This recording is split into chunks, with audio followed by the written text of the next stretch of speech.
I know. It's hard to wrap your head around. It's like finding out that your favorite dive bar is now charging cover for a beer. But here we are. Trump has slapped tariffs on Canada, Mexico, and China like their participation trophies. And if you're thinking this is some far-right lunacy, well, think again.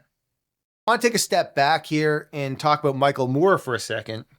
You know, that famous guy on the left who basically made a name for himself with a movie called Roger and Me, where he stalked and followed around the CEO of General Motors, Roger Smith, trying to ask him why he was shutting down so many factories in Michigan and moving them to Mexico.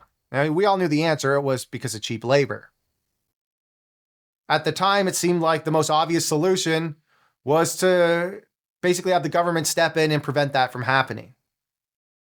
So here we are, the Rust Belt, which largely got Trump elected. It was often said during Trump's first victory that Bill Clinton kept telling Hillary to get into the Rust Belt because that's where it matters. Obama wouldn't drink the water. And the Democrats basically told the Rust Belt that they didn't care about their communities. Places like Michigan, Ohio, and Pennsylvania that used to be the beating heart of American manufacturing. Towns like Flint, Gary, Sandusky, they were booming. You could walk down Main Street and see factories humming, people working, and communities thriving. Fast forward to today, and it's like a scene from a post-apocalyptic movie. Boarded up buildings, empty streets, and a whole lot of what the hell happened. What happened? China happened, Mexico happened, free trade happened, and for decades, no one did a damn thing about it. Politicians on both sides of the aisle were too busy sipping champagne with lobbyists to care about the guy in Ohio who just lost his job at the auto plant. Enter Donald Trump. Love him or hate him, he's the first president in decades to actually do something about it. He promised those Rust Belt voters he'd bring their jobs back, and guess what? He's delivering. These tariffs are Trump's way of saying, I told you I'd fight for you and I'm not backing down. Now I know you're thinking, Steve, this is insane. Tariffs are bad for the economy. And look, you're not wrong.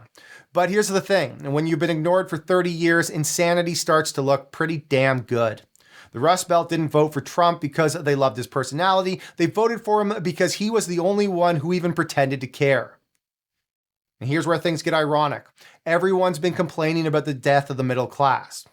Where are the good jobs? Why can't I afford a house? Why does everything feel like it's falling apart? Well, guess what? This is what happens when capital wins. When companies can ship jobs overseas to save a buck, when they can pay workers in Mexico $5 a day instead of paying Americans a living wage, the middle class gets squeezed.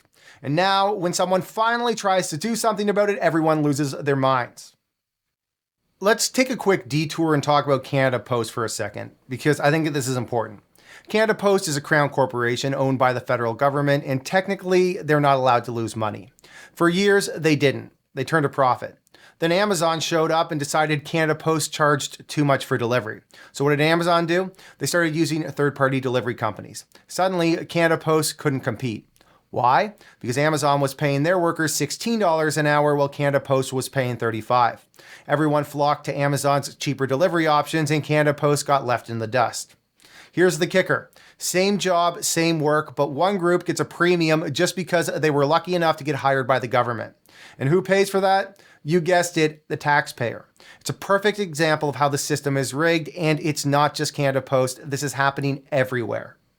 So you can pay for it directly via tariffs, or you can just have the government print a whole bunch of money and just randomly assign it to workers.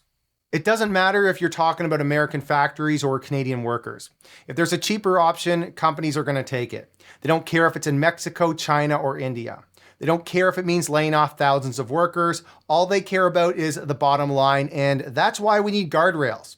We need regulations. We need someone to step in and say, hey, maybe it's not a good idea to let companies run wild and destroy entire communities. But here's the kicker. The same people who complain about the death of the middle class are now complaining about these tariffs. They're saying this is going to hurt the economy, this is going to raise prices, and you know what? They're right. But here's the thing. The economy has been hurting the middle class for decades. And if you're an American living in, say, Dayton, Ohio, you're probably thinking, well, maybe it's time we try something a little different. All right, now obviously you're probably Canadian if you're watching this, so I'm talking from an American perspective. I'm going to switch it over to Canada. So what does the future look like in Canada? Well, first off, let's talk about auto.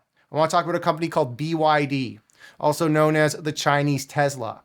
They make electric cars that are just as good as Tesla's, but half the price. They were planning to come to Canada, but then Trudeau slapped a 100% tariff on Chinese electric vehicles to follow American policy.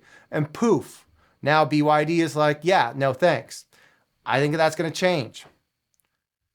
Who benefited from those 100% tariffs? You guessed it, Elon Musk. You want to hurt Elon? Well, obviously, we're going to put tariffs on American cars. We have to. Bring in BYD. But it doesn't really matter if Canada doesn't figure out how to compete in the global market. Because if we don't, we're screwed either way. We're already too dependent on the US.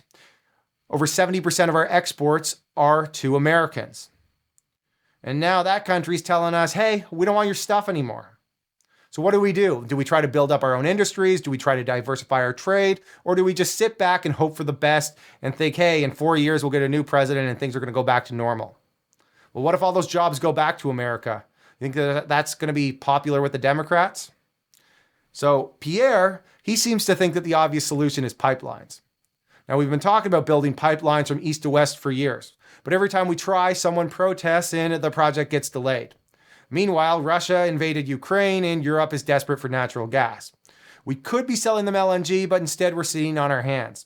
And if we decide to move forward aggressively, and I'm talking super aggressively, basically saying no to every province or special interest group or community that says, I don't want a pipeline, and we just say it's happening, it's still going to take decades to build out this infrastructure. I've said it on previous videos, and I'm going to say it again. Canada has become far too dependent on a housing bubble coupled with a banking sector explosion that's left many of us with no disposable income, coupled with federal deficit spending that basically gives us a sense of job growth that doesn't actually exist because these are just basically made up jobs with printed money, all coupled with bringing in a level of immigration that doesn't make sense and has just screwed over younger generations from opportunities to enter the economy. It's a brutal indictment of our collective failure when you realize that 43% of young Canadians are happy to become American.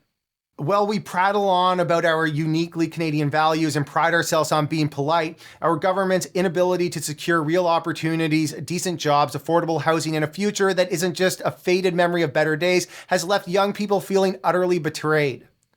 They see a system that sold them out for short-term political gains, where the promises of a thriving middle class have evaporated, leaving behind a bitter taste of missed opportunities and rampant inequality. The irony is palpable.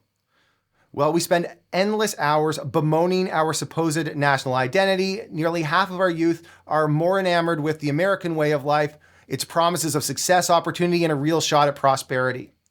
It's as if Canada has become a cautionary tale of what happens when you allow neoliberal policies to squeeze the life out of your economy. Instead of building a home where everyone can thrive, we've crafted a scenario where the bright young minds of Canada are seduced by the glittering allure of the US, seeing it as the only land where they might escape the dying embers of a sold-out promise. This isn't just a demographic statistic, it's a resounding wake-up call that if we don't radically rethink our priorities, our nation will continue to bleed its future to the very neighbor we once thought we could rely on. So let's wrap this up. The tariffs are here, they're real, and they're gonna hurt. But here's the thing. They're also a wake-up call. For too long, we've been ignoring the problems in our economy. We've been letting capital run wild, squeezing the middle class, ripping off the younger generations, and pretending everything is fine.